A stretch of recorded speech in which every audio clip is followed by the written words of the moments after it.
Fala Brasil, fala galera, estamos na área para mais um episódio do De Placa Análise de Arbitragem. Péricles Bassols. Fala Luizinho. Nosso árbitro FIFA. Bassols, 25ª rodada do Campeonato Brasileiro. Eu já quero ir direto para os jogos e lances mais polêmicos. Eu quero começar com o lance do jogo do líder do Campeonato, Flamengo, que venceu fora de casa o Atlético Paranaense por 2-0. Mas a arbitragem do Braulio da Silva Machado foi das mais criticadas da rodada. Exatamente.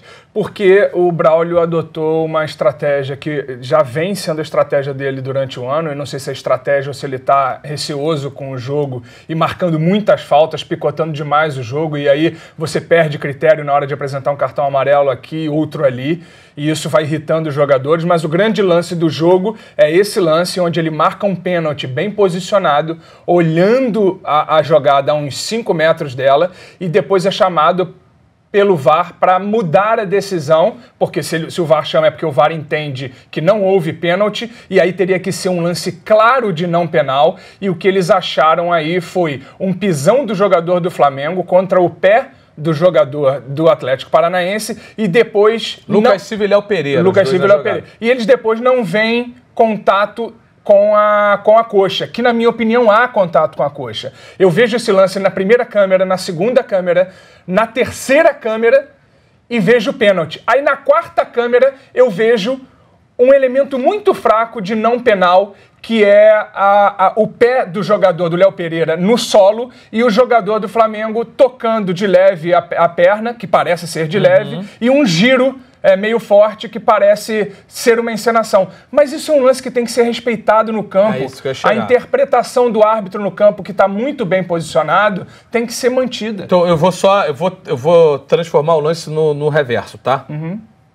Se no campo o juiz não marca pênalti, é para chamar no VAR? Não é para chamar, exatamente. E se ele marca pênalti, também não é para chamar. É um lance que eu acho até que na não marcação de pênalti, ele tem muito mais elementos para uma possível chamada. Tá bom. Seria melhor aceito por todos nós, porque em termos de bom senso parece muito mais pênalti que não, mas não é isso que o protocolo do VAR quer, não é isso que a gente quer da ferramenta. A gente quer respeitar o que o árbitro interpreta no campo, ele fez isso, ele interpretou como pênalti, a gente deixaria. Se ele interpretasse como não penal, tem um elemento ali fraco de não penal, eu entendo esse elemento, mas acho ele fraco, e também acho que deveria ser respeitado para que a gente tenha coerência no comentário do VAR. Deixa o cara apitar. Exatamente, deixa o cara apitar. Tá bom. Ó, o árbitro foi o Braulio da Silva Machado, o VAR do jogo foi o Rodrigo Guarizo Ferreira do Amaral. Exatamente, Rodrigo Guarizo de São Paulo. Bom, só esse lance separado e fica a ressalva do que você falou da dinâmica do jogo, da dinâmica do jogo que o Braulio tem que prestar atenção. Não é o primeiro jogo que eu vejo ele atuando dessa forma. Eu acho que vale a pena ele repensar isso. Bom, vamos agora para o confronto entre São Paulo e Corinthians, majestoso no Morumbi, vencido pelo São Paulo por 1-0. Isso. A reclamação do Corinthians é na origem do lance que depois gera o gol. Então vamos lá. A gente bota todo o lance por aqui para análise do Péricles Bassols. Isso, olha, vamos prestar atenção nessa carga, né? Eu entendo, o Klaus está muito bem posicionado também, Rafael Klaus apita esse jogo, e depois acontece esse lance. E aí, se eu te perguntar de cara, eu queria que você me dissesse, Luizinho, o que você vê de semelhante entre as duas jogadas? Eu acho que são duas cargas que vêm por trás, uma fora da área, outra dentro da área, e praticamente iguais? Possivelmente interpretações diferentes para um lance parecido. Exatamente. Vou colocar assim para deixar tudo no condicional. É o mínimo que a gente tem de impressão a respeito desse lance, correto? Eu entendo que o Klaus possa ter, no primeiro lance no meio do campo, ter visto ombro com ombro, tá bom, que é algo possível dentro do campo, e aí ele acha que não tem carga e que ela não é suficiente para derrubar, porque é no ombro, uma disputa de ombro com ombro às vezes ela é legal, mas na minha interpretação, ao meu ver, parece ser ombro nas costas, e depois há uma mão contra as costas do jogador um pouco mais evidente. O que fica de reclamação do Corinthians, que na minha opinião, com razão, é porque são lances muito parecidos, de cargas parecidas, que levam a marcações diferentes. Então, como aquilo é um início de APP, o início da jogada que leva ao pênalti, deveria ter sido revisto. Então, aí que eu gostaria que você explicasse. A gente sabe que o início de uma jogada de ataque, ela pode ser revista quando resulta em gol. Em gol. Ou em pênalti. Aí que eu quero perguntar só para deixar bem claro. Isso. O início de uma jogada que resulta em pênalti também pode ser revista? Está dentro do protocolo do VAR? Está dentro do protocolo e deve ser revista. Tá. E aqui, a postura do árbitro de vídeo deveria ter sido? Deveria ter sido de chamar, na minha opinião, porque essa carga é muito parecida com a carga que acontece dentro da área. O que eu imagino que aconteceu aí foi que o Rafael Claus foi muito assertivo. Rodolfo Toschi no VAR. O Rafael Claus deve ter sido muito assertivo com o VAR em dizer para ele que o contato no meio do campo não foi faltoso, que ele interpretou como um contato de jogo. O VAR olha este lance e percebe que tem elementos para essa interpretação. Tá bom. E aí resolve não chamar. Segue a linha que a gente quer do VAR, mas para esse lance especificamente faltou um pouco de sensibilidade em olhar para os dois lances e falar assim, pô, eles são iguais, isso aqui não vai dar certo. Palavra final, erro ou acerto da arbitragem? Na minha opinião, um erro deveria ter sido chamado. Beleza, tá aqui a opinião de Péricles Bassols. Temos agora mais um jogo e assim, a gente teve muitos jogos com aquela questão do VAR definindo posição de impedimento, mas isso acho que a gente já estabelece como um resultado aceitável, a ferramenta acertando numa posição. Qual o próximo lance, Bassols? O próximo lance é interessante, é o nosso jogo, Transmitimos na TNT. Exatamente, um pênalti para o Inter e que, na verdade, o árbitro não viu em campo porque a dinâmica da jogada, repara como ele está bem posicionado, ele faz tudo que a gente quer que se faça. Bruno Arleu de Araújo do Rio. Bruno Arleu de Araújo vai ser FIFA no ano que vem, merecidamente, vem fazendo um campeonato impecável. Mas nesse lance, na minha opinião, ele falha porque é uma tesoura, olha lá, tá? Ele dá o carrinho e aí tem uma questão que eu já ouvi alguns argumentos, que é o seguinte, tentaram argumentar comigo assim, se ele dá o tapa para o fundo do campo e a bola permanece com ele e esse contato acontece, pênalti. Penal. Por que a bola cruzada e esse contato acontecendo não deveria ser penal? Vocês, árbitros, usam uma expressão, essa eu aprendi com você, do tal do ganho tático. Isso. O ganho tático. Para mim, não há ganho tático. Não há perda tática, Não tá? há perda tática. Para marcação de um pênalti. Sim, mas isso isenta, na sua opinião, o carrinho que ele dá e o contato? Não isenta, mas eu me incomodo com esse tipo de marcação. Pessoal, aí eu quero a sua opinião, se é penal ou se não é penal. Não.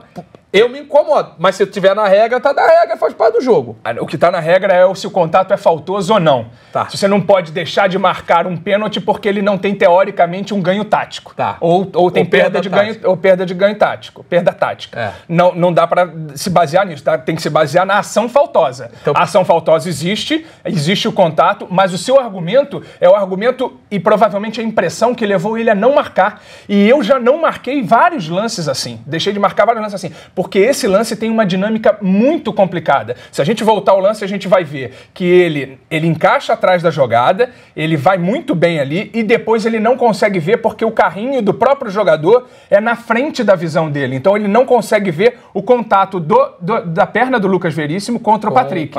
Ó, então vamos lá. Bruno Arleu de Araújo, o árbitro, o VAR, Rodrigo Carvalhais de Miranda. O que eu acho sobre esse lance em relação ao VAR é o seguinte, esse lance tem elementos bem interessantes de interpretação que podem levar o árbitro de vídeo a não chamar, e aí eu concordo com uma não chamada.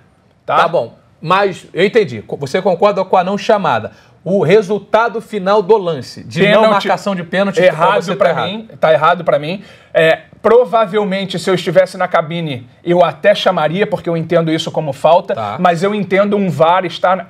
de tão difícil que é esse lance. Então, eu entendo o VAR estar na cabine e não chamar. Eu tô mais nessa daí, independentemente do erro. Claro que o torcedor colorado vai ficar irritado, mas assim, o problema são os critérios, né? Se lances assim não forem chamados sempre, acho que é uma coisa, eu acho que eu tô bem de acordo agora. Se um lance assim não é chamado e o do Flamengo é chamado, aí é exatamente isso que começa a embaralhar a cabeça de todo mundo. Se eu fico confuso, imagina o pessoal em casa se não vai ficar confuso. Bom, e para a gente fechar aqui, temos o Grêmio venceu com alguma tranquilidade mais um jogo dentro do Campeonato Brasileiro contra o Galo. Mas tem... Contra o Galo não, né? Mas tem imagem aqui pra gente ver. Isso, contra o Galo. Contra o Galo, né? Isso. Vamos lá. Temos duas imagens. Uma imagem de um pênalti por um puxão de camisa. Esse jogo, na minha opinião, se norteia por duas chamadas, né? Uma muito ruim, que é para esse pênalti, na minha opinião, porque tem uma evidência daquele puxão de camisa ali, ó, a camisa esticando. Mas se a gente for olhar esse lance, como que um puxão de camisa leva uma queda para frente?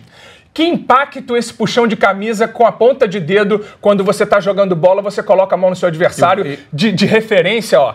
Na hora que abrir aqui a imagem na gente, vai ver que isso daqui, ó... tem que botar aqui, ó. Tem que abrir, ó. Esse puxãozinho aqui... Isso não é falta. E aí eu puxo pra cá e você cai pra frente? Eu vou tentar te explicar a queda pra frente, concordando que não deveria ter sido marcado pênalti e voltando na questão do ganho tático, que pra mim foi inexistente, porque ele não chegaria na bola. Não, de jeito Quando eu sou puxado por trás... sou puxado por trás, o que eu faço? Eu faço força pra frente. Pra frente. Quando você solta, cai. Mas não é o caso nessa jogada. Tudo bem, eu sei. Né? Mas, e você tem razão, porque o que o jogador faz? Quando ele sente o puxão, ele tenta ir pra frente, muitas vezes ele cai pra mostrar pro árbitro que ele está sendo puxado. Muita gente não entende essa queda pra frente, mas essa queda pra frente é parte disso que você falou, sim. É ele tentar jogar e aí sentir o puxão e depois ele cai pra mostrar pro árbitro que houve impacto. Nesse caso eu não entendo impacto e nesse caso eu não gosto dessa chamada. José Cláudio Rocha Filho foi quem chamou o Luiz Flávio de Oliveira para olhar. E gosto menos ainda do Luiz Flávio ir à área de revisão e entender impacto nisso, mesmo que tenha aquela evidência daquele puxão leve de camisa. Acho ruim para toda a ferramenta do VAR, mas foi a decisão dele. Mais um lance, eu vou só dar uma opinião rápida, acho que é complicado também o árbitro e a cabine de vídeo perceber o puxão e às vezes ele fica até de mãos atadas. Porque ele está com evidência, né? Ele tem uma evidência. Só que a minha opinião sobre esse lance, eu acho que eu voltaria sem a marcação desse pênalti. Perfeito. E tem mais um lance no jogo, não é isso? Tem, que aí uma chamada muito boa. A gente vai ver que o Luiz está bem posicionado, é uma entrada, apesar dele estar bem posicionado, onde manda o figurino, ele está ali certinho. Provavelmente ele não vê o contato da entrada do Casares contra o jogador do Grêmio, acho que é o Luan. Na verdade, é uma trava contra o tornozelo que dobra. Sim. O que acontece? O Luiz, nessa posição que ele está, ele sente... Ele poderia até sentir, ele nem falta deu. Ele poderia sentir a falta e marcar. Por que ele não vê esse contato? Porque o corpo do Luan está à frente dele. Então ele não consegue ver e não tem certeza. Árbitro, quando não tem certeza de lance dentro de campo, joga a decisão para baixo. Isso é normal e natural. O VAR está aí. Eu separei esse lance para depois de algumas chamadas ruins na rodada, a gente perceber que o VAR está aí para esse tipo de chamada. O VAR está aí para salvar a arbitragem em lances como esse. Isso é um erro claro para vermelho de almanaque e não foi dado no campo por incapacidade natural do árbitro em observar um lance desse. O VAR entra, chama e resolve a questão. Passols, valeu, hein? Um abraço, obrigado, galera. Deixa um like aqui no vídeo, galera. Se inscreve no nosso canal. Estamos chegando à marca de 400 mil inscritos, hein? Então dá tempo de você se inscrever, sugerir temas aqui nos comentários e ficar ligado. Um abraço e até a próxima. Abraço, até a próxima.